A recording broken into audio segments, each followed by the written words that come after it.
Salut à tous, c'est Pank de la chaîne, bienvenue sur cette vidéo qui va parler de différences de culture et l'importance de connaître un petit peu la culture des personnes qui sont en face de nous. Alors bien sûr que ce soit en consultation et que ce soit dans le quotidien. Il est assez difficile pour nous de sortir de nos cultures, qu'on le veuille ou non, que ce soit des cultures politiques, des cultures nationales, des cultures religieuses, même si on a une ouverture, même si on est intéressé réellement. Quel est notre outil de base, nos socles de connaissances de base? C'est ce qu'on a investi ou ce qui nous a été éduqué. Donc on revient toujours sur cette notion de quelle est la base, ma base en l'occurrence.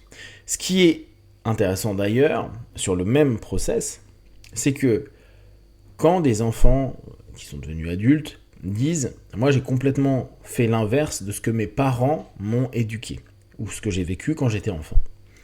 Là encore, ils ne font que fonctionner par rapport à leur base.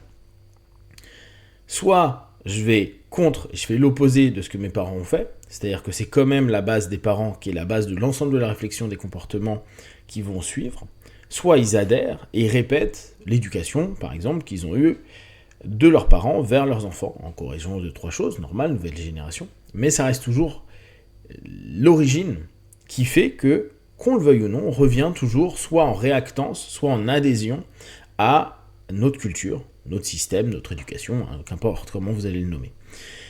Et c'est d'autant plus intéressant, si on va d'un point de vue macro, que beaucoup de personnes veulent sortir de leur culture, il va y avoir une réactance de la culture, dire ouais, on le voit en politique, on le voit dans les idéologies, on est contre, mais tout le modèle de réflexion est basé sur l'élément initial sur lequel ils combattent.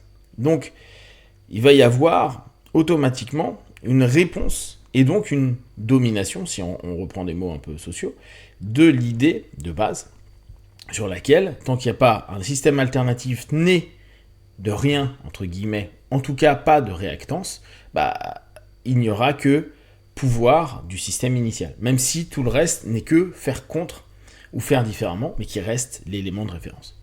En gardant ça en tête, je regarde régulièrement des documentaires et des réflexions des vidéastes, et il y a une réflexion d'un vidéaste que j'ai trouvé intéressant, suite à une vidéo qu'il avait faite sur une mère qui a empoisonné son enfant.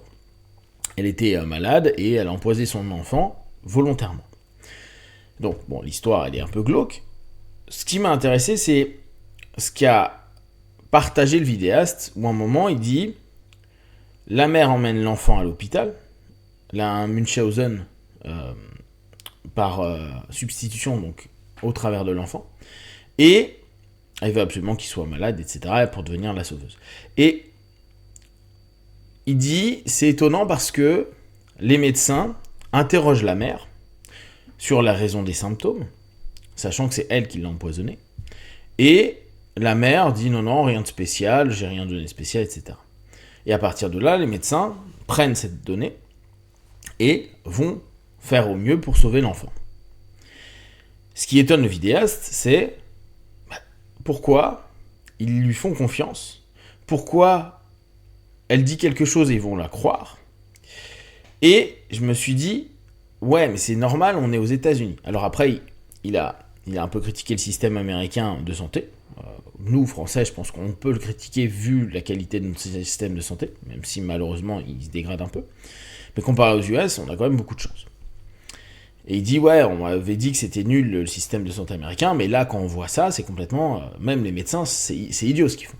Alors qu'en fait, culturellement, les Américains ont une notion très forte avec la parole. Quand on donne la parole, quand on serre la main de quelqu'un, quand on fait un deal, qui n'est pas forcément pour l'instant contractuel, ils y font hyper attention. Pour eux, c'est tout ce que tu as dit est vrai. Je ne vais pas aller contre.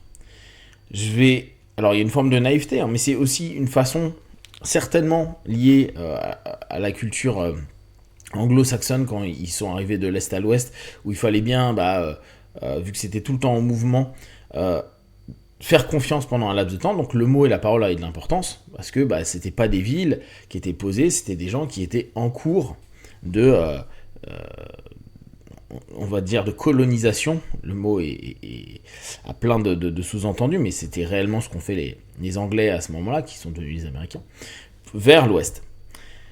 Ce qui d'ailleurs a donné on revient toujours sur la même chose, une grosse réactance, où maintenant, on sait que les Américains sont considérés comme hyper contractuels. Ils font des contrats sur tout, et surtout ils sont très juridiques, c'est-à-dire que c'est bien la parole donnée, et c'est sur cette zone-là qu'ils commencent, c'est-à-dire que c'est important pour eux. Mais il y a dû avoir tellement d'arnaques, il y a dû avoir tellement de problèmes, et il y a un exemple très connu, qui est celui de Ray Kroc, qui a promis aux frères McDonald's de leur donner des royalties jusqu'à la fin de leur vie, et ça, il ne l'a pas écrit, il leur a dit, poignée de main, c'est ok. À l'époque, vous imaginez que McDo était en train de se développer, les frères McDo s'étaient déjà fait arnaquer par Ray Kroc, et pour autant, ils se sont dit ok. Donc, c'est vraiment quelque chose d'hyper culturel. Et si on ne regarde les choses que par rapport à notre point de vue français, à dire mais non, il ne faut pas avoir confiance, surtout nous, Français, où dans notre culture, on ne fait pas forcément énormément confiance, on a du mal à faire confiance. Par contre, une fois qu'on fait confiance, on est assez solide par rapport à ça. On le voit par rapport au rapport humain. Il est parfois difficile de rentrer en lien avec des Français, mais quand ça commence à être ok, en général, les amitiés se maintiennent. Si on prend à l'inverse aux US, c'est très facile de se faire des amis aux US, mais des amis comme nous on le nomme en France, c'est-à-dire solides, qui potentiellement seraient là et qui nous ramènent dans différents groupes, c'est pas le cas. On a beaucoup de connaissances, on a beaucoup de personnes qu'on croise, qui vont être les meilleurs amis du monde pendant 1 mois, 6 mois, peut-être le temps que vous viviez dans la ville. Et puis, une fois que vous n'êtes plus là, plus de lien, il y aura la sympathie de se recroiser, mais il n'y aura pas du tout le rapport qu'on peut nous développer plutôt dans la culture française, avec tous les défauts aussi qu'on a dans notre culture. Prendre en compte le fait que on est à étudier les cultures. Et là, c'est d'autant plus important quand on est accompagnant. Ou quand, bien sûr, on rencontre des gens s'intéresser à la culture. Comprendre, en gros, c'est quoi ton socle de base de pensée, de réflexion.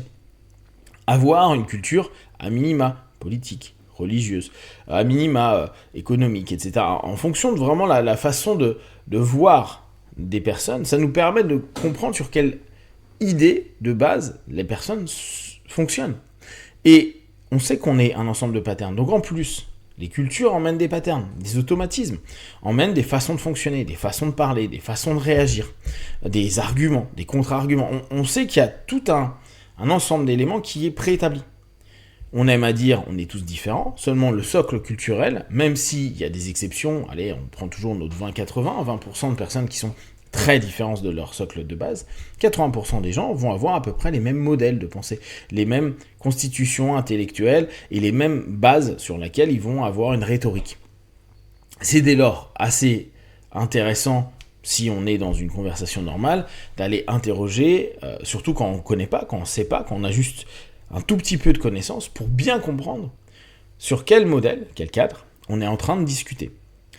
Parler d'éléments divers, même du quotidien aussi simple que dormir ou manger, peut être très différent en fonction des personnes qui vont se lever très tôt ou pas, par culture, parce que ils ont appris culturellement à se lever très tôt pour, je sais pas, aller travailler, parce que le soleil se levait tôt, etc. Toute cette façon de fonctionner, vous voyez bien que les Méditerranéens, ils fonctionnent différemment dans des Nordiques, des Britanniques qui vont plutôt manger à 6h le soir, et les Méditerranéens plutôt à 20h, 21h, 22h. Tout ça, ça modifie des choses.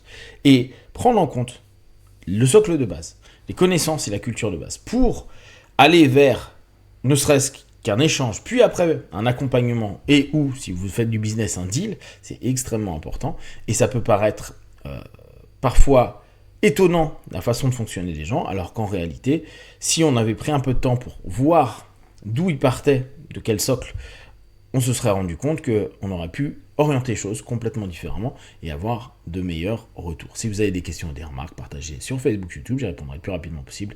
Et comme d'habitude, de tout ce que je propose, ne prenez que ce qui est bon et juste pour vous tester, observer, analyser et conclure. Be one. Ciao.